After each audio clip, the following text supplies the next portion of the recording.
आज हम आशा से बताते हैं किसी भी लोहे में मोटा हो या पतला उसमें टांका लगाने का और पक्का टांका लगाने का सही तरीका।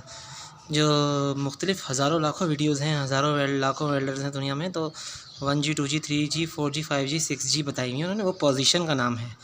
वेल्डिंग एक ही होती है, उसका टांका पक्का करने का एक ही मेथड है। और पतले लोहे में कैसे करना है, मोटे लोहे में कैसे करना है, वो एक ही मेथड है। ये जो न्यू बिगिनर्स होते हैं तो वो कंफ्यूज हो जाते हैं। 1G 2G 3G 1F जी का मतलब ग्रूव वी की शक्ल वाले उसको कहते हैं ग्रूव। जो जोड़ होते हैं ऐसे वी की शक्ल वाले कटिंग, और उनको जोड़ना होता है बीच में बट वेल्ड करके, तो वो ग्रूव वी की शक्ल में, तो उनको 1G 2G से 6G तक कहते हैं। ये ऐसे 2G 6G आखिर में ऐसे होती है ऊपर खड़ी हुई, तो नीचे की तरफ से करते हैं वेल्डिंग। तो ये सब पोजीशंस हैं उसकी। और चलो मैं दिखाऊंगा वेल्डिंग का पक्का टांका और किसी की शेप बनाना और लाइन से बीड लगाना। वेल्डिंग रॉड को किस तरह से करना, वेल्डिंग रॉड को कैसे करें, तो पहले मैं आपको समझा देता हूँ। सो गाइस देखो, तुम्हें कोई नहीं ये बात बताएगा। अगर इस रॉड से पतला लोहा हो या 1 मिलीमीटर 2 मिलीमीटर या 1 मिलीमीटर का बहुत पतली चादर हो, सबसे पतली चादर वेल्डिंग की 1 मिलीमीटर में शुमार होती है, तो उसके लिए आप ये करो कि एम्पेयर इसके कम कर दो, 40 50 60 70 कर दो, और उसको टांका लगाया जाता है। उसमें बीड मुसलसल चलाने वाले को बीड कहते हैं। ये मुसलसल ऐसे करें या मुसलसल सीधी लाइन लगाएं, उसको बीड कहते हैं, बीड लगाना। तो बीड नहीं लगा सकते पतले लोहे में, वो गल जाता है, वो कट जाता है तो वेल्डिंग की गर्मी से ना। तो और अगर मोटा लोहा है, जैसे ये हथौड़ी नज़र आ रही है आपको, तो इस पर तो आराम से बीड लगा सकते हो और 150 तक एम्पेयर रख सकते हो। 12 नंबर की रॉड का, 10 नंबर की रॉड का 200 तक भी रख सकते हो एम्पेयर इसमें। तो और जो खड्डे होते हैं वो, उनको भरने के लिए आप ऐसे ऐसे साइड में करो। अगर पतला लोहा है तो एक टांका लगा के ऐसे ऐसे छोड़ दो, दूसरा टांका लगा, और जो दूसरे एक टांका लगाओगे पतले लोहे में, जो टांका लगाओगे आप, तो वो लाल लाल अभी ठंडा होने से पहले जब वो हल्का लाल हो तो उस पर उसके साइड में दूसरा टांका जोड़ दो। तो ये है वेल्डिंग का अच्छा तरीका। और ये मैं अपने तजुर्बे की बुनियाद पर बता रहा हूँ, मुझे किसी ने नहीं बताया था, क्योंकि वीडियोज़ में कोई भी ये बात नहीं बताता पक्की कि वेल्डिंग कैसे होती है और क्या करना होता है। रॉड को हम ऐसे करेंगे पतले लोहे में, फिर उसके नीचे ऐसे टांका लगाएंगे, फिर से ऐसे जोड़ होते हैं, मुख्तलिफ जोड़ होते हैं, और मजबूती भी देखनी होती है। और वो सारे तरीके मैं बाद में बताऊंगा इंशाल्लाह। अभी मैं बता रहा हूँ मोटे लोहे पर इसको खड्डों को कैसे छुपाएंगे हम और बीट कैसे लगाएंगे। तो देखो अब लगाते हैं इसको। और गाइस एक और बात सुन लो तुम, ये जैसे बीच में खड्डे होते हैं, मुख्तलिफ चीज़ें होती हैं, और ये फ़र्ज़ करो एक लोहा इधर है एक लोहा इधर है, उन दोनों को जोड़ना है और बट वेल्डिंग है। तो पहले तो हम ऐसे ऐसे करेंगे, ऐसे थोड़ा छोटा करेंगे, फिर बाद में जैसे सिलाई होती है ना, सिलाई होती है, वेल्डिंग रॉड को सीधा नहीं लेके जाना होता उसमें, क्योंकि फिर वो सीधा ना इधर का लोहा पकड़ेगी ना उधर का लोहा पकड़ेगी। तो ये काम की बातें सुन लो, काम आएंगी इंशाल्लाह। तो ना इधर का लोहा पकड़ेगी ना इधर का लोहा पकड़ेगी, तो इसको ऐसे ऐसे करके सिलाई की तरह लेके जाते हैं, जैसे जिग जैग में लेके जाते हैं सिलाई की तरह। तो वो दोनों किस तरह के मेटल को पकड़ लेती है और बीच में अपना जोड़ भी बना देती है, तो वो पक्की वेल्डिंग होती है। अब चलो हम इस पर वेल्डिंग करके इसको अच्छा करते हैं। यहाँ से हम इसको भरेंगे थोड़ा, और यहाँ इसके खड्डे से ही करेंगे, शेप देंगे इसको। अब हम इस पर वेल्डिंग करेंगे।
ये देखो गाइस माशाल्लाह से ये बीड लगी है सही, ये मैं दिखा रहा हूँ, ये तकरीबन अच्छा टांका लगा है।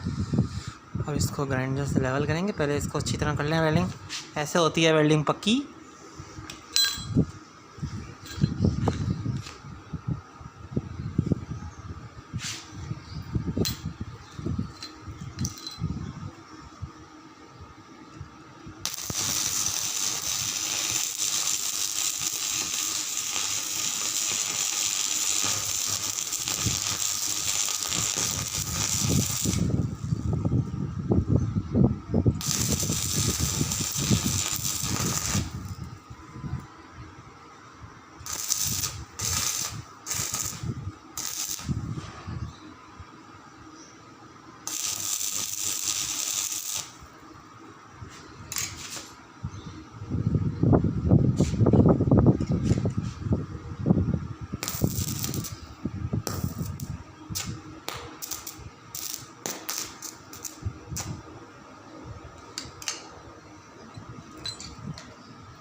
देखो माशा से कितनी आसानी से स्लैग इसका उतर रहा है गाइस।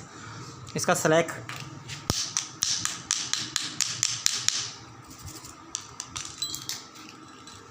ये ऐसे होती है वेल्डिंग, रियल वेल्डिंग।